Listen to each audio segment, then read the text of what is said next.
Hey, everybody, welcome to another edition of What Drives You. My name is Stan Windhorn. With me, as always, is the handsome, the charming, my good friend, Carl Bauer.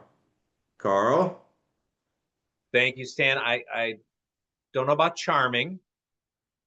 I'll go with handsome. I'll go with handsome. I was just feeling like maybe you just needed a little shot in the arm, friendly little boost. So I thought I'd say some nice things about you. You're so positive and encouraging. I appreciate it. Welcome everybody. Thank you for joining another episode. This is going to be a fun one. And Stan, you got a new shirt. I love it, and it is so apropos to today's guest. Ironically, and I don't even think you knew you were doing it. Maybe you did. What? Wearing the Dovydas. shirt on Dovydas. Well, purpose?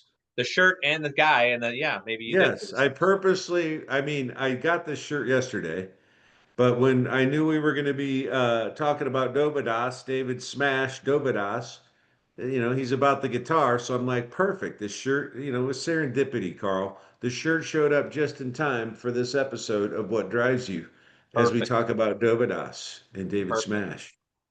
Well, he has just passed 2 million subscribers. Good job, David. Good job. And his top video, which is pretty cool, is over 24 million views. So he's got some good ones. I think I sent you that one, Stan, to look at.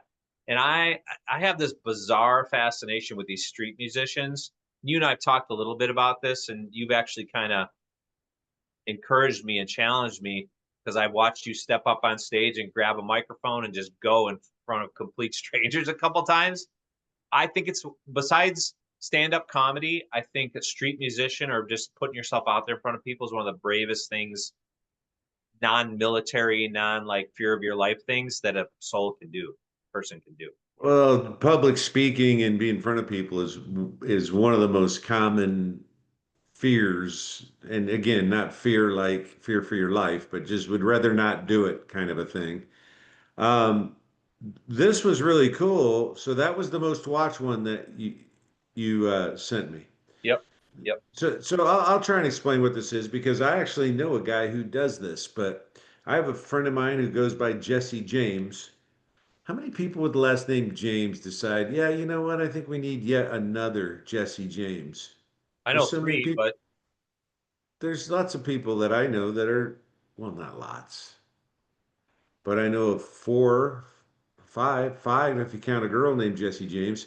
Anyway, what they do is they have this equipment. They're talented musicians on multi. It's the modern equivalent of a one-man band, but instead of having strings on his toes to hit the tambourine or whatever the case may be, these people use technology, and they start with part of the song and they play that and it gets recorded and then they come back and fill in the drums and then when it's ready they play the entire song usually with some really good guitar playing and singing and all that, but it's just you watch them create the song from start to finish. It's fascinating.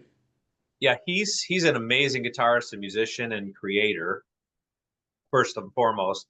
But the people that just wander up to him with singing talent, like just they're walking by in the middle of the night or the middle of the day and just rock it out. That also is very, very surprising to me and amazing. So is because I've only seen the one episode where the guy comes up and sings Tennessee Whiskey with him, and the guy just has this killer voice. Um, even David Smash was smashed by that. He was like, "Wow!" But is that kind of the channel? Is this guy's out there doing this cool thing musically, and then someone else comes up and sings with him? Yeah, that's about half his little deal is people just, kids, women, men, old men, young men, whatever, just rolling up and picking a song and what is to me the most genius if you know anything about music is many of the songs that the people come up with and they're like, do you know like this guy, Tennessee Whiskey? Or do you know like they come up with the song that's their like karaoke song and Why he do has to they learn it. whisper it real creepy like that, though?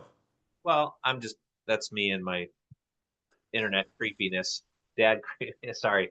But they thanks, Dan.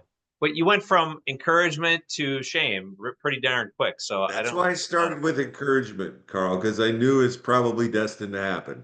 You brought me up and then you took me right down. But your point is that people come up with obscure songs or Obscure songs that he literally has to learn on the fly. And he'll because a lot of times he'll be like, give me a minute. He'll pause the video and then he comes back like 5, 10 minutes later, the dude knows the song. oh wow, Because okay, cool. he listens to a little bit, he gets the key, he gets the chords, but then to your point, he's got to lay the bass track, the bass, a couple little drum, a little couple chords on his piano. For those of you who don't, we're not showing this video. I'll put a link of that top video in the description. He has a couple drumsticks with a little electronic drum pad. He has a little mini keyboard with that. He's got his guitar. Sometimes he has a little tambourine, but he mixes this all in on the fly to make this song and then to sing with a person, like either a duet or let them roll out with their karaoke song. So he's amazing, and he has grown in leaps and bounds. I've been watching him for years. Yeah, I thought it was really cool. And the guy I had with him could sing.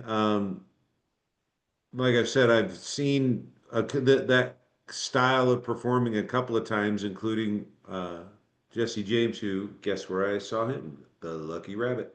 Um, but yeah, I just think it's really cool. What a talent! And man, could you imagine being able to do that? How much fun you'd have! I would do it all day, every day. He does it all over the world. It's pretty amazing. And especially Stan, what I like too, some of my favorite episodes when he goes to music towns, Memphis, Nashville, Austin, LA, New York, he'll always find, and that to me maybe is a little bit set up or staged. He'll roll up with a professional violinist or somebody else who really they didn't just And stumble and by. they happen to have their violin with them. Yes, All yes. right. Yes. So those might be a little bit set up, but there is some collaboration. You He may even think? have an album or two out there by now, but he's an amazing talent. I guess my question for you is how do we get your Jesse James guy on the channel, on the pod? You know what? I would be happy to call him and ask him to come on and talk about how he does it and all that kind of stuff. It'd be great. Um, but I want to go back to you think it's set up when he rolls up and someone is I mean, In do Nashville, you, when dude, they're you're walking. driving around in your car, do you see a lot of people carrying their music cases with them? If they're professional music, this is where I'll give them the benefit of the doubt. So I'll give them a little grace. They're in a music town and they're professional musicians. They could very well have their tool, their instrument with them, right? But I'm sure he's telling some of these folks, "Hey, I'll be on this corner from noon till 6. Please show up at some point," and then they just wander off. Yeah. So, No, I have no problem with it. I just thought it was funny that you thought there was a chance that that was really super random. Stan, are you trying to say that reality shows are not authentic? I would never say such a thing. They're not scripted or anything ever. I Hey, tend to. listen, it's great entertainment, and even though they're staged, the people still got to be able to pull it off and have something entertaining about them and the way they deliver it and all that. So it's We should. I don't know if he publishes where he's going to be because that would be fun to be there. I think most of his content, if you look at the channel, is Florida. So he must live somewhere in Florida. He's definitely yeah, from some other country, immigrated here because he's got a little accent. And he's got some crazy hair and crazy rings and all that stuff. But he's actually a very humble guy, and the dude can rock his guitar, his electric guitar. yeah, He's good. it's good. He's good. We'll have to check him out next time he's here in Austin. But David Smash, we're like probably the second biggest YouTube podcast in Austin. You think right behind Joe Rogan, where Just yeah, I think Joe and then us. yeah, only But yeah, because come on, come and join us on What Drives You. We'd love to hear from you. since Demolition Ranch retired from YouTube, you might be Mm. right, Stan. Although I do think Donut Operator, who we talked about before, I think he is also in Texas. So we might be third. Why'd you have to? you know, why'd you have to? I was feeling good about myself now. Donut's a trigger word for you. It's a It it's is. That sensitive. is a trigger word for me, yes. But anyway, Well, I like the shirt. thank Thanks for you. watching. Thanks for doing your homework. And David Smash, when you see this episode and you see your thumbnail and your beautiful Oh, blonde hair out there, please ring us up, buddy. totally worth watching. That episode was really, really cool. So yeah, David Smash and what is it called? Dovadas? Dovadas? Dovydas, Dovydas. Dovidas. Dovidas. All right, Carl. Good seeing you, buddy. All right. See you next time, Everybody, everybody. thanks for joining us and be good humans. Take care.